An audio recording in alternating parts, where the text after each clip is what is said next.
नमस्कार, स्वागत है आप सभी का हमारे चैनल में। हम सुन रहे हैं डॉक्टर अशोक शर्मा जी द्वारा लिखित सीता सोचती थी।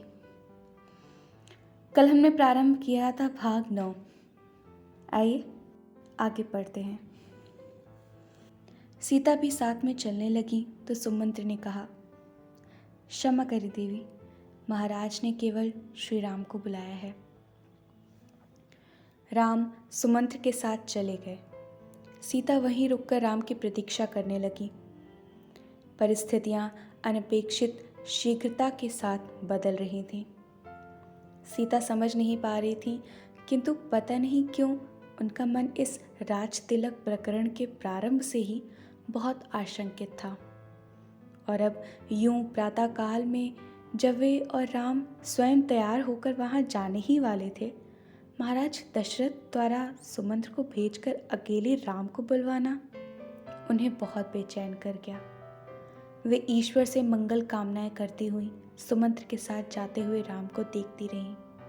फिर वहीं बैठकर बहुत आतुरता से उनके लौटने की प्रतीक्षा करने लगी। राम को आने में देर हुई तो वे उठकर टहलने लगी और कुछ देर तक टहलने के बाद मानो थक गई हों और कुछ समझ में ना आ रहा हो, इस भाव से सिर हिलाकर फिर बैठ गईं। जो जो समय व्यतीत होता जा रहा था, उनकी व्याकुलता बढ़ती जा रही थी। राम बहुत देर से वापस आए। सीता तत्काल उनके पास आईं। राम के मुख की ओर देखकर बहुत अधीरता से बोली, बहुत देर लग गई, क्या बात हो गई थी? आपका मुख बता रहा है कि कुछ विशेष अवश्य है। यह अद्भुत संयोग है कि आप उदास भी लग रहे हैं और मुस्कुरा भी रहे हैं। सीते, पिताश्री ने मुझे बुलाकर कहा, माँ कैकेयी चाहती हैं कि मैं नहीं भरत युवराज बने। राम ने कहा। सीता के मन में उठा, बस? उन्होंने संतोष की सांस ली, फिर कहा, क्या आपको युवराज पद न मिलने की पीड़ा है?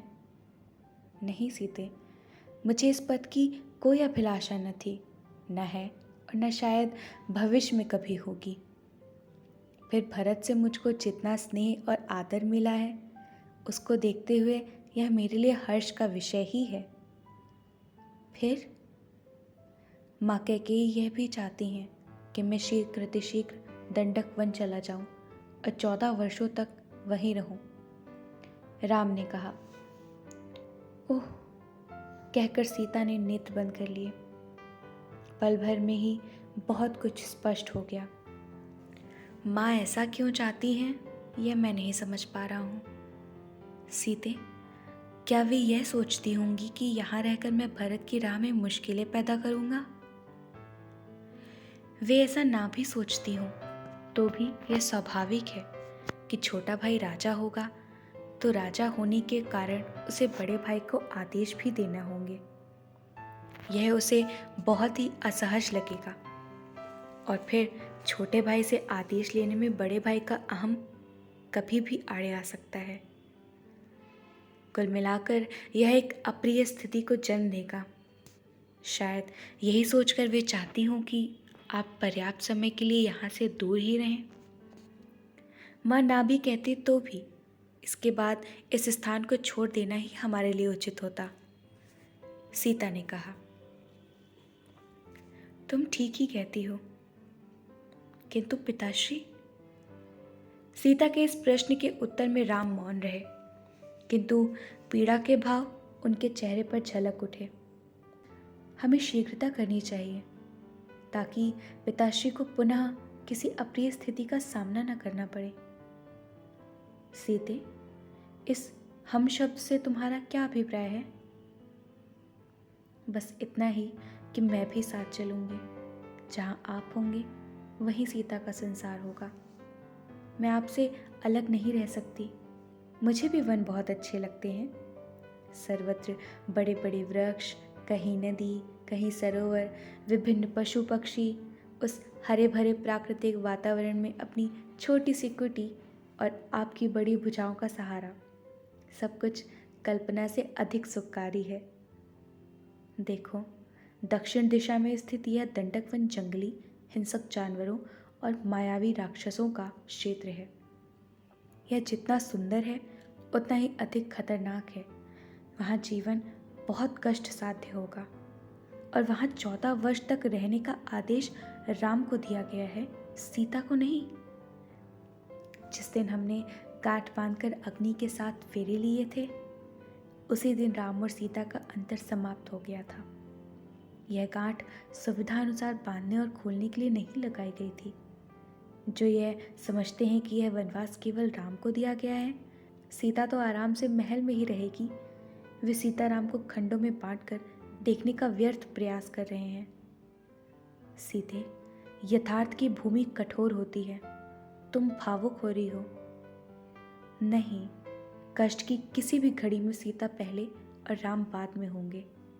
यह निरी भावुकता नहीं है, अपितु सीताराम की व्याख्या है, यही यथार्थ है। इसके बाद राम के पास कहने के लिए कुछ भी नहीं बचा था। उन्होंने सीता को साथ ले चलने की मौन सहमति दे दी। तभी प्रतिहारी ने सूचना दी कि लक्ष्मण आए हुए हैं। राम कक्ष से बाहर आए तो पीछे सीता भी आई। लक्ष्मण बहुत क्रोध में लग रहे थे। वे राजमहल से भरत के अभिषेक और राम के 14 वर्ष के वनवास की बात सुनकर आ रहे थे। उन्हें शांत करने के लिए राम और सीता ने उन्हें बहुत समझाया, तब उनका क्रोध शांत हुआ। किंतु उन्होंने स्वयं को भी साथ ले चलने का आग्रह किया। वे किसी भी स्थिति में राम और सीता को छोड़ने के लिए राजी नहीं थे। लक्ष्मण के इस आग्रह से राम धर्म संकट में पड़ गए। उन्होंने कहा, लक्ष्मण, सीता पहले ही साथ चलने की हट किए हुए हैं। अब तुम भी व्यर्थ ही वन के कष्टों को भूलकर साथ जाने का हट कर रहे हो।